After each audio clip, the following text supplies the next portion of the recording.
This is LiveWell Talk on diet and colon cancer. I'm Dr. Dustin Arnold, Chief Medical Officer at Union Point Health, St. Luke's Hospital. Returning to the podcast today is Mary Beth Peiffer, oncology dietitian at the Helen G. Nassif Community Cancer Center, to discuss how the food we eat can affect our colon health as well as our colon cancer risk. Today's podcast is part of the 2,500 Miles for Colon Cancer Awareness campaign, where we are educating followers on a variety of colon cancer topics with Susie Douglas biking the Great Divide Trail to raise awareness about colon cancer in younger adults, particularly her brother, if you remember that podcast. Welcome back, Mary Beth. Thank you. Good to be here. And I was kind of excited to see that we were going to be talking about Zach. He was one of my patients that I worked with. So you knew him? I knew him very well, yeah. And I know his sister, Susie.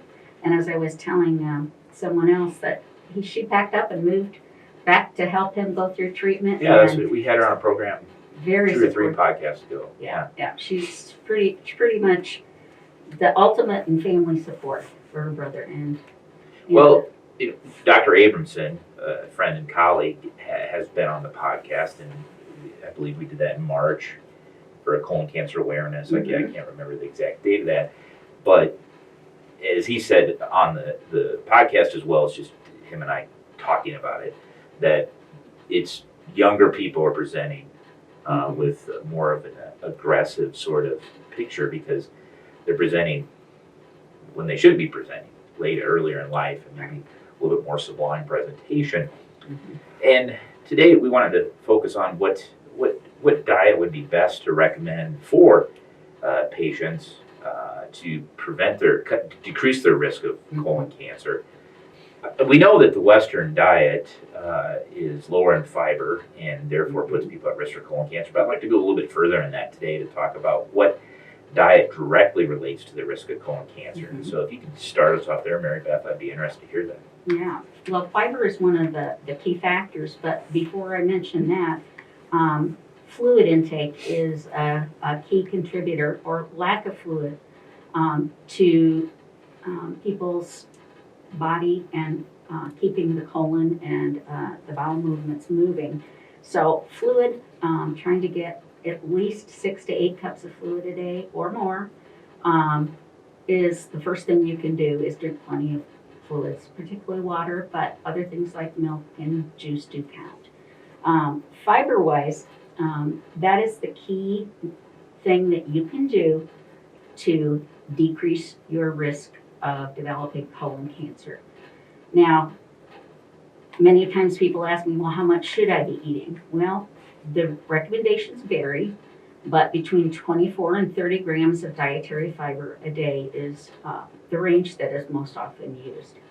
Now, if you consider that a bowl of cornflakes has 0 fiber, where a bowl of bran flakes or bran cereal has 6 to 11, you can see where including a high fiber product like that on a daily basis is a good start to helping to keep your colon happy and decreasing the risk for colon cancer.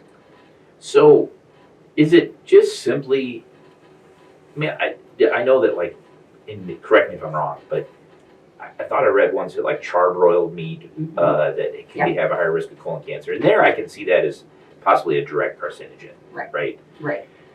But otherwise, is the fiber just transit time? No, it's not just transit time, because there are healthy bacteria that live in our gut that need that fiber to develop and to stay. So it's a lot more complicated, and actually we're still learning more every day about the effect of that.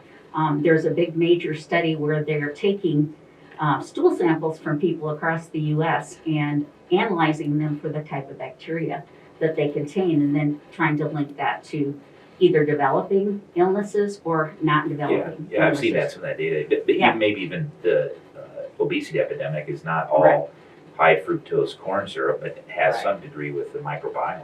Right. Both the Cancer Society, and I also encourage people to reach out to the AICR, which stands for the American Institute for Cancer Research. Why I like that site is they take all the studies currently being done on cancer, nutrition, and it evaluates whether there's enough proof to support us recommending certain foods or supplements, and there is no research really about to support the use of nutritional supplements like vitamins and minerals.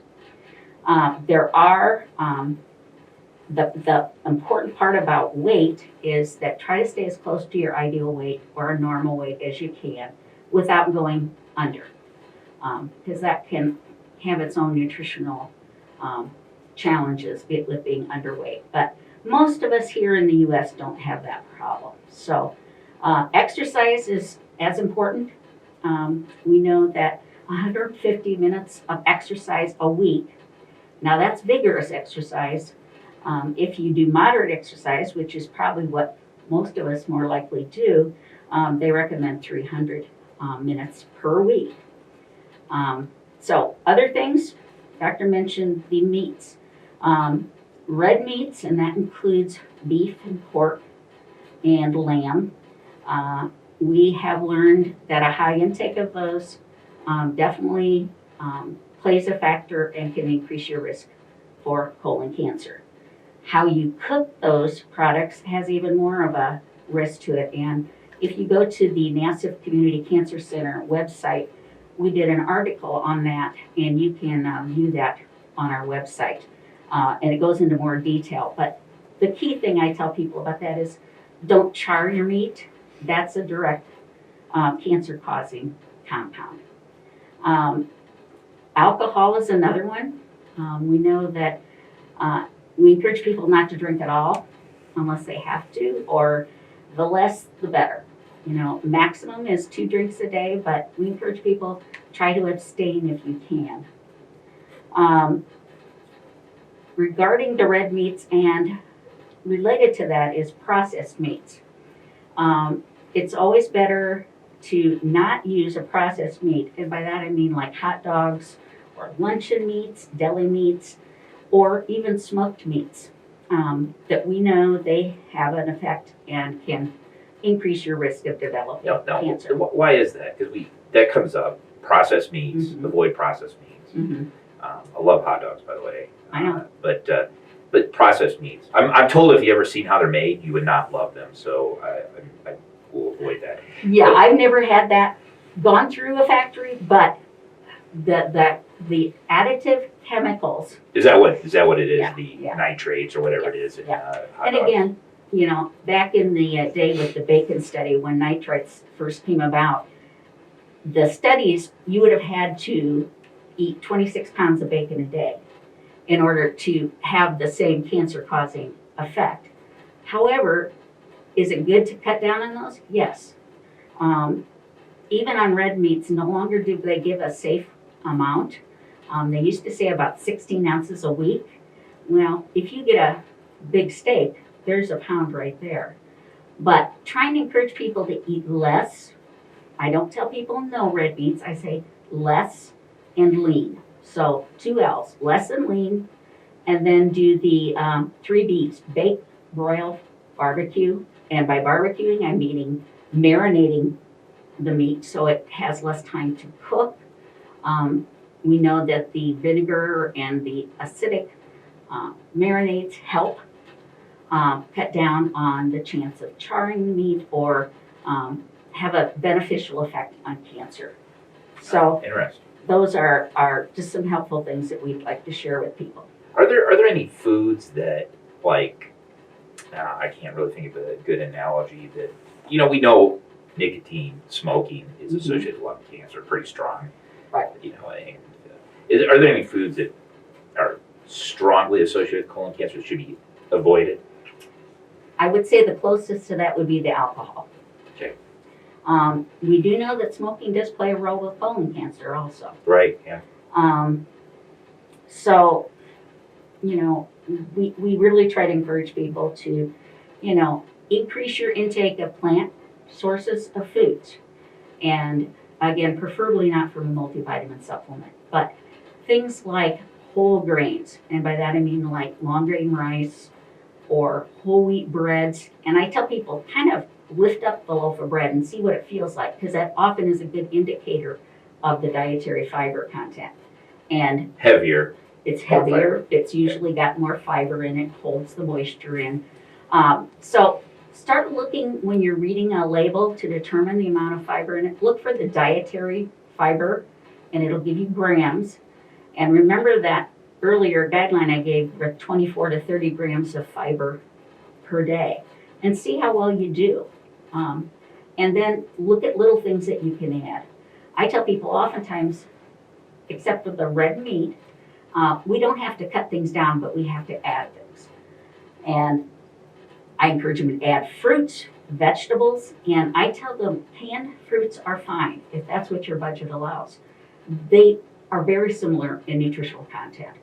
I do encourage them to avoid the heavy syrups because of the extra sugar in it.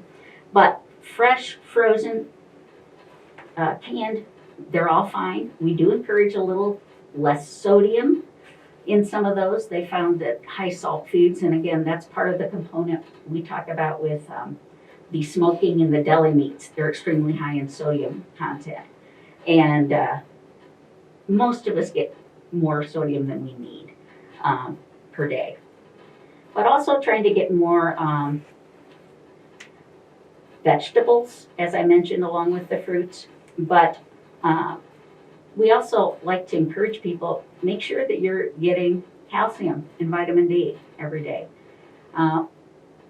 Just what I've observed in people that we check their vitamin D level, if you're from Iowa, you're almost always low in vitamin D.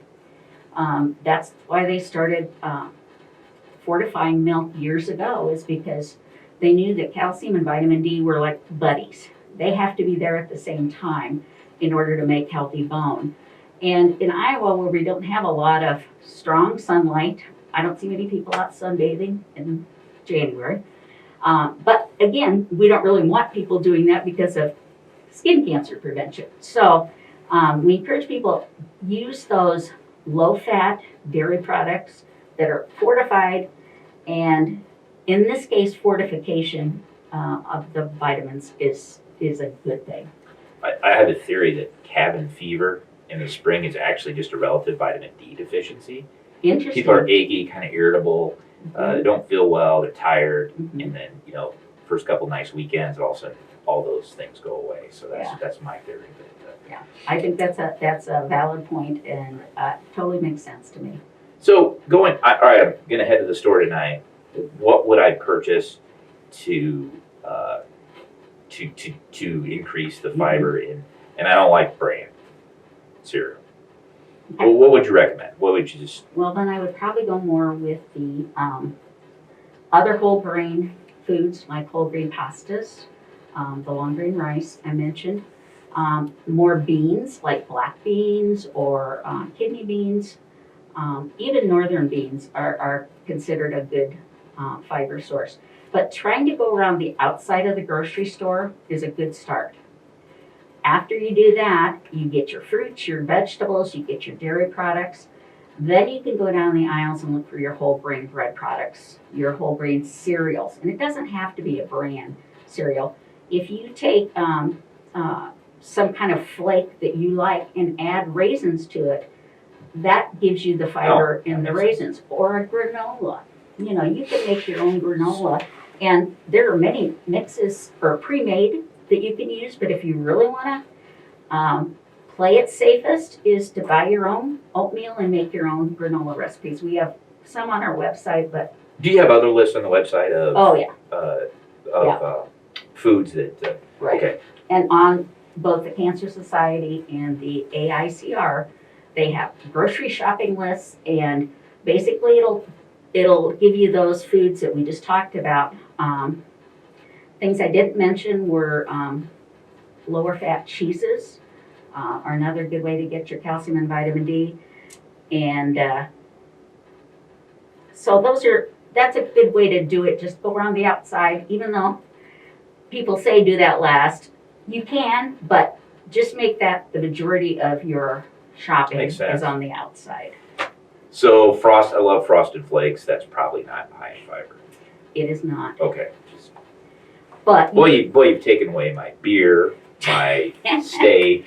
Now you're taking away my Frosted Flakes. I'm sorry, Dr. Arnold. I'm sorry. You don't have to take them away. You just have to add other things. Okay. All right. Well. Okay. So, hey, what are your thoughts on Susie Douglas? You kind of hinted at the beginning you knew her. Yeah. And, I got to meet Because her. personally, my sister would support me during cancer, but there's no way she'd ride 2,500 miles. I think she's a rare individual. And after getting to meet Zach and his family, his wife, as well as his sister, they're just amazing people. They're very supportive. And Zach spoke so highly, in addition to his family, of his coworkers where he works as being big supports for him. But yeah, Susie is above and beyond what most people would be willing to do. Yeah, definitely. She was amazing. Well, that's great information today. Thanks for joining me. Again, that was Mary Beth Peiffer, oncology dietitian at Helen G. Nassif Community Cancer Center. To learn more about the 2,500-mile for a colon cancer awareness campaign or contribute to the effort, visit communitycancercenter.org/2,500 miles. Thank you for listening to LiveWell Talk On. If you enjoyed this episode, don't forget to subscribe. And if you want to spread the word, please give us a 5-star review and tell your family, friends, neighbors, strangers about our podcast. We're available on Apple Podcasts, Spotify, Pandora, or wherever you get your podcast. Until next time, be well.